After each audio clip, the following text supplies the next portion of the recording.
right. Good morning. Welcome back to the shop. We had a few setbacks last week. My son came down with some gallbladder issues, and so we weren't able to get the drain pans or the bungs or anything welded into the parts washer. So, we'll postpone that and move on. He's back at home. He's doing good. I'm scheduled to have his gallbladder removed Tuesday, but all's going well. It's cold in North Carolina, but I did mow the grass yesterday, but they're calling for snow tomorrow. So, typical North Carolina March and February's weather. So today what I planned on doing was we're going to take the headstock cover off the Sidney Lathe and get that sucker cleaned out and ready to go. Take off the filter that's on the back. It's a little brass screw kind of filter that you somehow scrape the material off of it. I'm not sure how it works, but we're going to figure it out.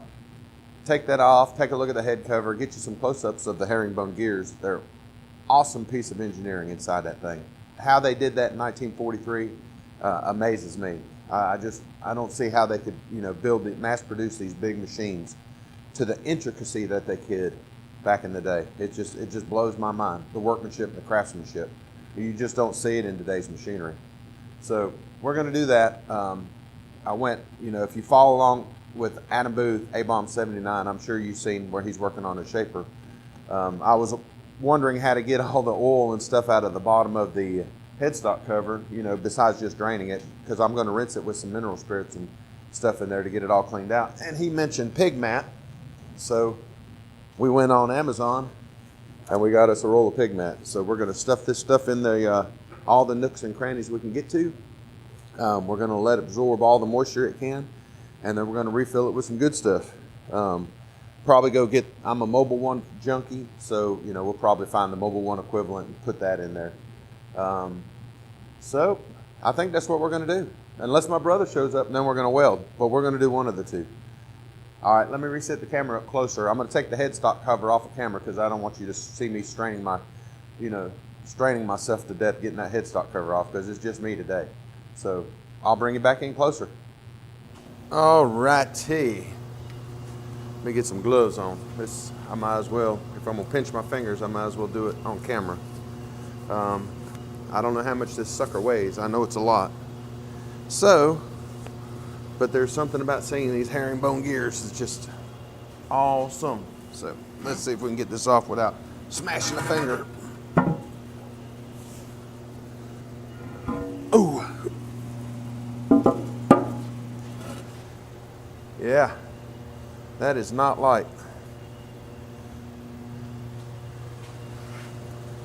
That's the first look into the headstock. So this is what, one of the things that makes the Sidney Lathe so desirable is those herringbone gears. Of course, I don't have a lot of it meshed together since I took the handles off, but you can see how it's just a nice machine. Let me see if I can get these thing in gear and we'll get to see it turning some more. It's pretty nasty down in there, not gonna lie.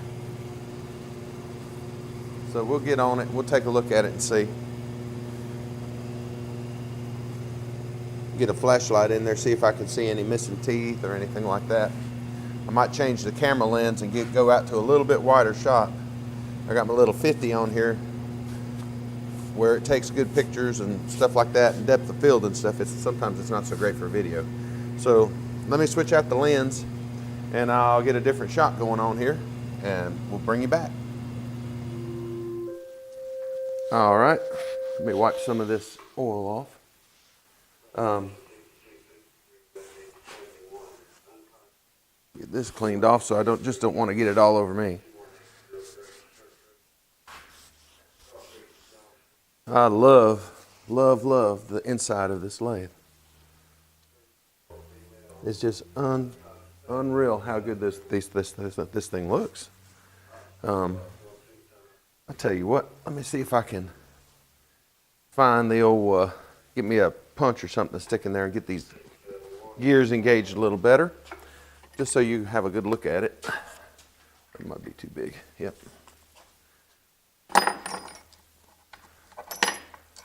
You got to remember what gear to put it in.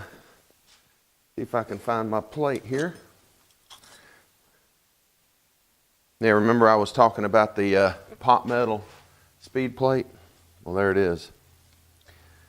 I mean, you can tell it's just probably whatever they could find to make a little casting of it. But we'll draw it up in Fusion 360. This will probably be one of those Sunday live streams, or a couple of them. And we'll get it drawn up and either have one etched in brass or machined in brass. But I definitely want another one. It'll look good. It goes right there. So let's get it into a high RPM gear here, so my big old butt can turn the thing.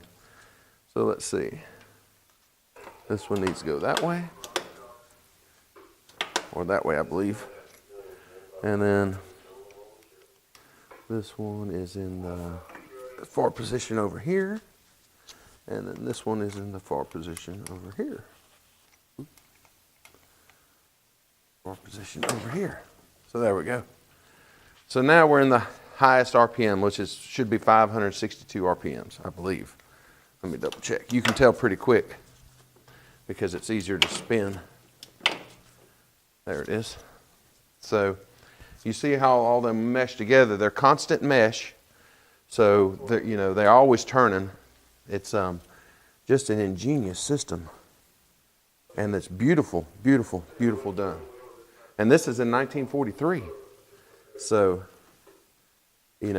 everything looks like it turns good, turns free. We'll do a closer inspection. We'll look at every gear, make sure there's no teeth missing, look for any wear. Probably go ahead and take the drain out and get a drain bucket under it and get whatever little bit of oil and water is left in there. And then we're going to get this rinsed out really good. Try to find out where these two shafts are here, if I can, to see where the seeping's coming from. And we'll see how hard it is going to be to take out this sight glass, which it doesn't look like it's going to be very hard at all. Matter of fact, it looks like you just can pop it out. I'll get a flashlight in there and double check it though. Pop it out from this way. And I seen on Keith Rudker's site, I think it's Bijur or something like that. Millicom, Bijur. Anyway, they still make those glasses. So we'll get those ordered. There's one here, there's one in the back. Unfortunately, they brazed on or welded on a plug in the back, so it must have been leaking or got cracked. And instead of ordering one, they just welded it up. And there's one that goes on the apron where the pump is on that, so you can see the lubrication working on it. But we're going to keep on here.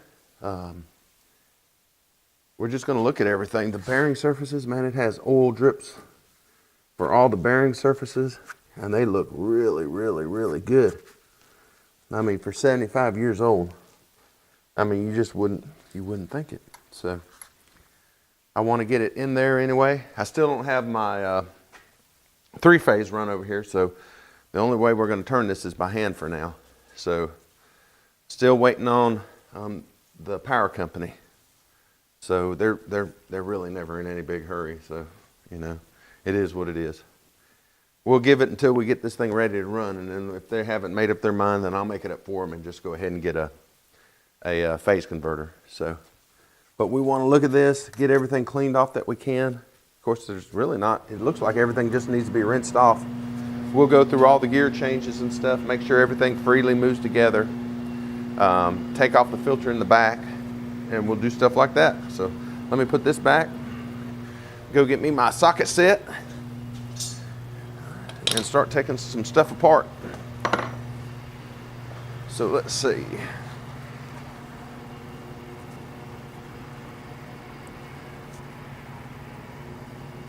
See how this thing works over here. Oh, the oil lines all go into the reservoir unit. So let's see. I can feel it turning in there.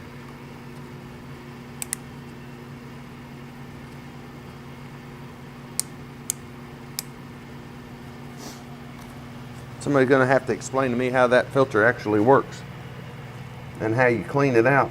It looks like all the oil gets pumped in there, goes through the filter strainer, and then it's held in a reservoir down here, I think. Who knows? But we'll go ahead and take that off. And then once the humidity and stuff gets out of the way of we're gonna scrape all this down one more time and paint it in a hurry. So I don't know if I'll get that filmed because I really need to get it done. So let me see what I need to do here. All right, there's my plugs. So let me get a bucket. Get a bucket and a wrench. Get a drain pan under here somehow. Of course, this airline might have to go. Will I get both of them? Heck no. All right, we'll do one at a time then. Hopefully these come off fairly easy.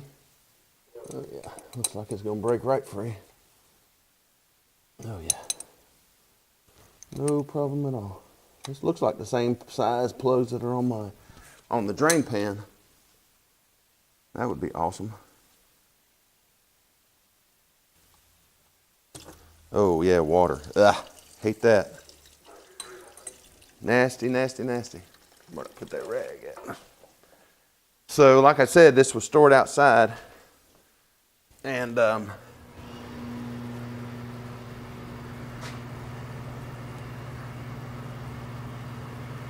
so it had some nasty water stuff in it, and that looks like what's coming out.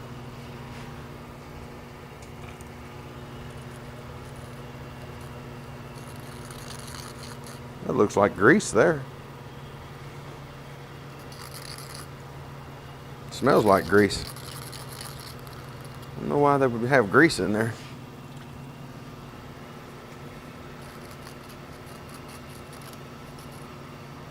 Sure does smell like it though. Alright, so that's one plug. Lay it right there on the headstock cover. And let's take another look in there. Oh, it looks pretty good. Looks really good, matter of fact. So let's see if we can get this other drain off and figure out how to get me a funnel worked over there so I don't get the back of the lathe dirty. Normally it wouldn't matter. You could just drain it into the chip pan and you know, get rid of all that stuff that way.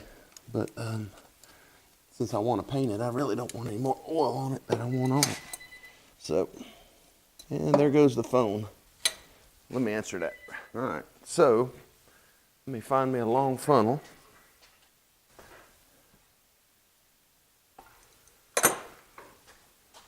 All right, let's see how this works. Put that in there. That might work pretty good.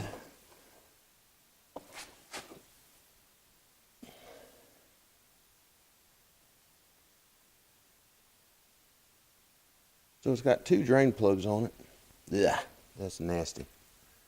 So, yeah, it's water and oil and crudge and grease. I still don't know why they had grease in there. That just doesn't make any sense. Yeah, it's definitely grease. We'll get those cleaned up. Let that drain. Pretty nasty. Pretty schmoozy looking. So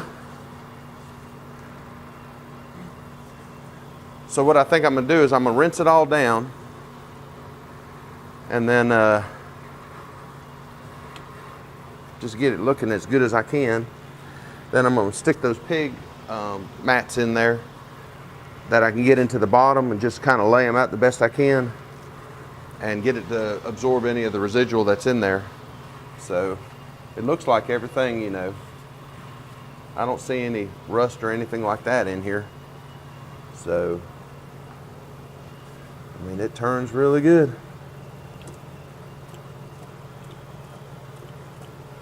I really, really like it. So, you know, this old metal, it's just definitely worth saving if you can. So I'm gonna spin the rest, I'm gonna get it all cleaned up, spinning the gears, and see what it looks like. So I'm gonna stop the video here and go mix me up some mineral spirits and stuff and get this all cleaned out. I'll bring it back. All right, so I got most of the headstock all washed down.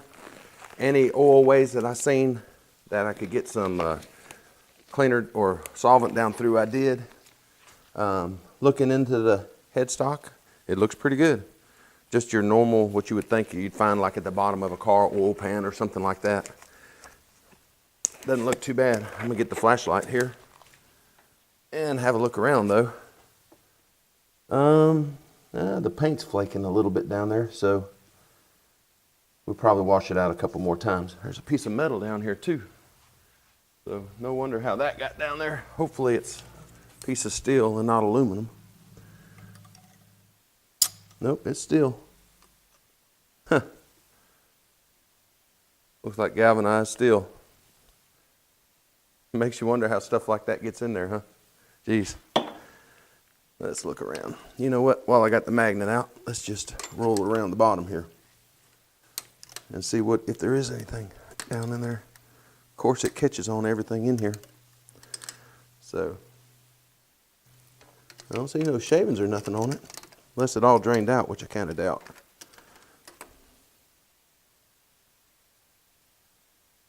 No, it looks really good. Okay, so since we got that, and since the oil looks so daggone grungy, we're going to take off this daggone oil filter. Figure out how it works, because I've never seen one. I have no clue. I know you're supposed to turn it and it scrapes up against the brass thing, but where does it go from there? Do you drain it out? Do you suck it out? You know, what do you do? But the screws are loose.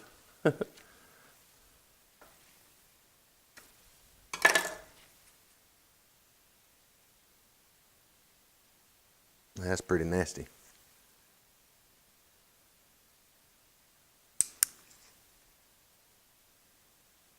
I have no idea how that works. I don't know if the oil goes in it one way, or does it collect it? Is it a magnet? Who knows? Is it a screen? It looks like a screen. I know it's nasty. So, I'll tell you what, let me get my parts cleaner here.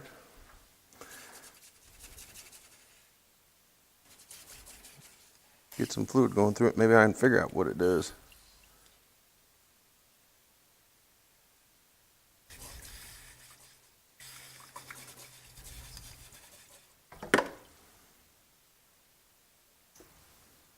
Yeah, it's a screen of some sort, but I still don't know how it works.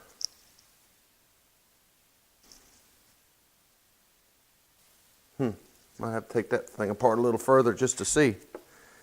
Take a look on the inside here how it looks. It looks nasty. Looks very nasty. So, let me see how that works. Maybe that's the oil pump down in there. It's got a shaft that goes through it, so it's probably got a bearing on the end of it. It looks like a bearing cup out here. Looks like a 7/16. So, well, it comes apart easy. Easy enough anyway. The long one is on the bottom. All right. There's that daggone burnt gear oil smell again.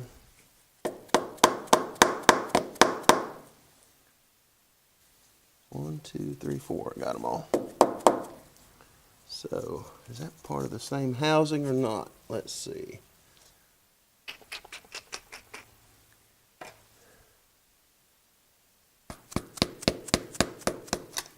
See if I can see a line in here where a part line might be. I don't know if this is all built in one piece or not. Kind of hard to tell.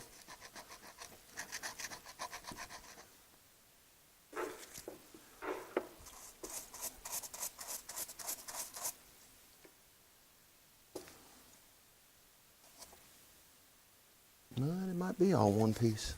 That'd be weird. No, two pieces. There it goes. So, got a gasket in between it. Ooh.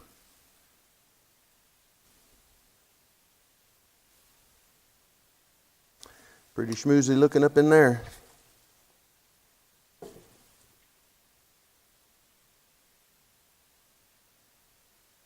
But it turns freely, so. All right, so what it looks like, that's the end of the oil pump. It had something in it, and of course it would fall into my bucket here. So we're gonna have to go fishing in the old bucket down here. See what we can find that fell out of there. I heard something go sploosh, but didn't know what it was. Last thing I wanted to do was go filling in this bucket. But I got a strainer over there so we can strain all this back off. So, all right, let me do that. I'll bring you back. I got to change gloves now. I'll be back. Well, evidently I was wrong. Nothing fell out that I could find in the thing. I run it through. I have like a paint sieve, so I drained all the fluid through a paint sieve, and nothing was in there. So I don't know what hit what went in there. There's a spring in the bottom, and I thought there might have been a ball bearing or something. You know, something rotating to keep pressure on the oil pump part, but oh, it's in there. The ball bearing's in there. So, let me see if I can pull this out without losing anything. Ah, it's nasty in there. Good gosh.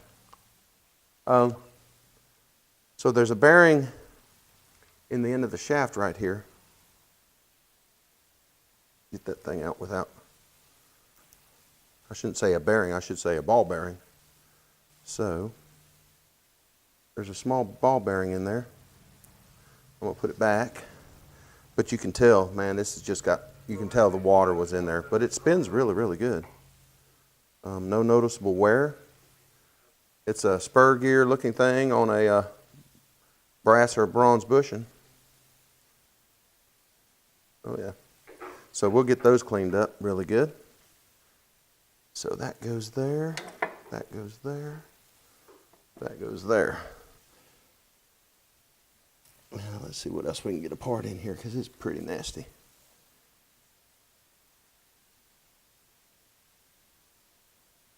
Still don't know exactly how this sucker works though. It pumps oil into the drum or through the drum. Now it's got to be onto the drum. But after you do that, how do you get the crap out? Do you rotate the thing? Maybe somebody can explain it to me. So, does the oil pump through the filter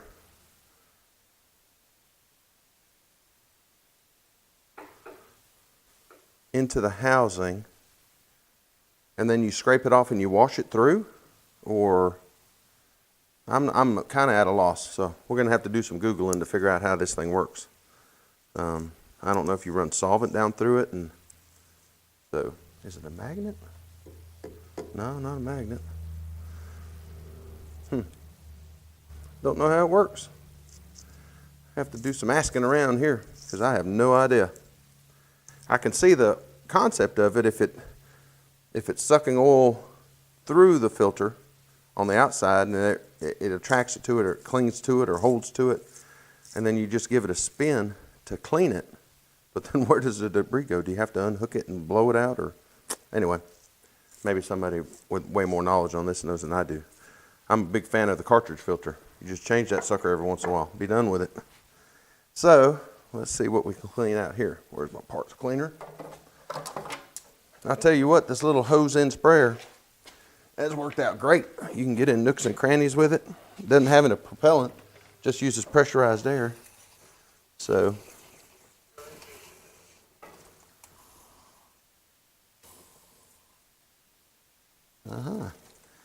all right, so this thing that pumps oil up into here. And where does this one go? Oh well, I have to do a little research on these pumps. But it's cleaning up really, really good. I would bring the camera back here, but it's so daggone dark. It's kind of hard to see, even for me here. Oh yeah, that cleaned up really good. So, let's see. So the pump spins. I can see how it works. Of course, if I'm spinning it the right way. I took the belts off the lathe so I can spin it with my hand easier. No need to turn the motor. I really didn't need to. So it works just like any other pump would. It forces fluid through a series of passages, and the pressure just pushes it out. So pretty, very, very common kind of system. I mean, it works. Why change it? So it cleaned up really, really good. I would like to take the rest of that apart. So I'm going to do a little research first and figure this out. So I don't want to mess nothing up. It's got some Allen heads on it. So we'll work on that. I'll post some of that stuff on the Instagram account when I get it figured out. So if it turns this way, it's going to push it into that hole, which pushes it up to the filter through, just into the cavity here. So then it must be forced. See, I just don't see how that works. I just don't see how it works. Oh well. Not supposed to know everything, I reckon. So we'll get this cleaned out, and then I'm going to put some, probably just put some 20 weight oil on all that assemblies in there just to keep it from doing any. I don't think it'll rust with all this mineral spirits on it. It looks really good. Just got some, just a regular old gasket. I don't know if somebody made it or whatever, holding that pump or gasket in that pump in there. We're definitely going to take that off. But I want to do a little research and figure that out first before I go digging in too far. But it's really clean. Kind of surprised me. So let's see what else we can get into here. Like I said, I blew mineral spirits through all the passages. So now I'm going to get some oil and go get one of my goldenrod cans here and spray a little 20 weight all over this stuff so it won't rust any further. I'm pretty sure I got most of it out. There's one spot down in there. You know what? I think I'm going to stuff pig mat all down in this thing first and do that. And then we'll cover it with a cloth. I'll come check it, maybe spray the top of it with some 20 weight just to keep it from surface rusting. Well, I don't think it will with all this mineral spirits on it. But I'm very, very pleased so far with what I see. It turns very easy. All the gears mesh like they're supposed to. Well, daggone, where'd my punch go? Of course, when I lay something down there to do something, it's missing. There it is. So, I mean, it works pretty easy. So that should be the highest gear right there. And then that's the next highest gear. So everything's turning good there. I hear a little clinking in there. But I don't think it's anything. And then, oh yeah, man, these things turn so good. There's a little more smooth. So yeah, a couple more rinses. We'll get it. So there's one, there's two. And over here, this should be your 5 or your 3 selector. So there's one. And that thing turns like a champ, buddy. That's the slowest gear right there.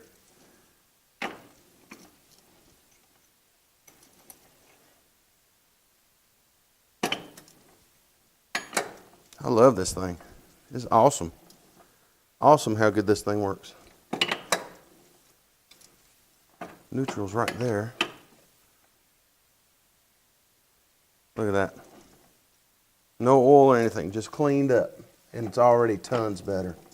It's ridiculous how good this thing works or runs. So, yeah, there's a little more stuff in there. I think I might have to get somebody out here just spinning this and let me spray it down. But it looks really good. I'm thoroughly impressed. So, with that, I think we'll call it a day. We'll go ahead and stuff pig mat in there. That's kind of the boring stuff. So, but we'll get the pig mat stuffed in there and get all this stuff absorbed. And, next step. Still working on the parts washer. A lot of that stuff's got to go in there to get cleaned up. But until next time.